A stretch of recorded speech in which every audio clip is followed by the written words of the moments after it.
ಶಿವನ ಭಕ್ತರೆಲ್ಲರೂ ವಿಭೂತಿಯನ್ನು ಹಚ್ಚುವುದನ್ನು ನಾವು ನೋಡೇ ಇರ್ತೀವಿ. ಆದರೆ ವಿಭೂತಿಯನ್ನು ಹಚ್ಚೋದ್ರಿಂದ ನಮಗಾಗುವ ಪ್ರಯೋಜನಗಳೇನು, ಅದ್ರ ಬಗ್ಗೆ ನಿಮಗೆ ಗೊತ್ತಿಲ್ಲ ಅಂದರೆ ಅದ್ರ ಬಗ್ಗೆ ಹೇಳ್ತೀನಿ ಬನ್ನಿ. ವಿಭೂತಿಯು ಶಿವನ ಆರಾಧನೆಯಲ್ಲಿ ಬರುವಂತಹ ಒಂದು ತತ್ವ ಸಂಸ್ಕಾರವಾಗಿದೆ. ವಿಭೂತಿಯನ್ನು ಹಚ್ಚಿಕೊಂಡ್ರೆ ಆಧ್ಯಾತ್ಮಿಕ ಶಕ್ತಿ ಲಭಿಸುತ್ತದೆ. ವಿಭೂತಿಯನ್ನು ಹಚ್ಚಿಕೊಳ್ಳುವವರಿಗೆ ತೇಜಸ್ಸು ಸಿಗುತ್ತದೆ. ಅದಷ್ಟೇ ಅಲ್ಲ, ಅದರ ಜೊತೆಗೆ ಅನಾರೋಗ್ಯ ಮತ್ತು ನಕಾರಾತ್ಮಕ ಶಕ್ತಿಗಳಿಂದ ರಕ್ಷಣೆ ಸಿಗುತ್ತದೆ. ಇನ್ನು ವಿಭೂತಿಯನ್ನು ಹಾಲು, ತುಪ್ಪ, ಜೇನುತುಪ್ಪ, ಹಸುವಿನ ಸಗಣಿ ಇವೆಲ್ಲವನ್ನು ಸುಟ್ಟ ನಂತರ ಅದರಿಂದ ಉಂಟಾಗುವ ಭಸ್ಮವೇ ಪವಿತ್ರ ವಿಭೂತಿ ಎಂದು ಕರೆಯಲಾಗುತ್ತದೆ. ಇನ್ನು ಪದಾರ್ಥಗಳನ್ನು ಸುಡುವಾಗ ಪವಿತ್ರ ಮಂತ್ರಗಳನ್ನು ಹೇಳುತ್ತಾ ವಿಭೂತಿಯನ್ನು ತಯಾರಿಸಲಾಗುತ್ತದೆ.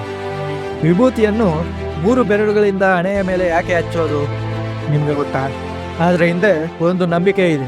ಹಣೆಯ ಮೇಲಿನ 3 ಬೆರಳ ವಿಭೂತಿಯಲ್ಲಿ ಮೊದಲ ಸಾಲು ಅಹಮ್ಮನ್ನು ತೆಗೆದುಹಾಕುತ್ತದೆ, 2ನೆಯ ಸಾಲು ಅಜ್ಞಾನವನ್ನು ತೆಗೆದುಹಾಕುತ್ತದೆ, 3ನೆಯ ಸಾಲು ಕೆಟ್ಟ ಕರ್ಮಗಳನ್ನು ತೆಗೆದುಹಾಕುತ್ತದೆ.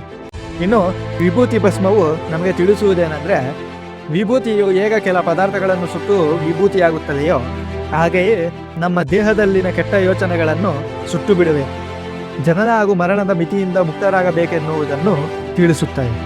ಇನ್ನು ಈ ವಿಡಿಯೋ ನಿಮಗೆ ಇಷ್ಟ ಆದರೆ ಲೈಕ್ ಮಾಡಿ, ಶೇರ್ ಮಾಡಿ. ಧನ್ಯವಾದಗಳು.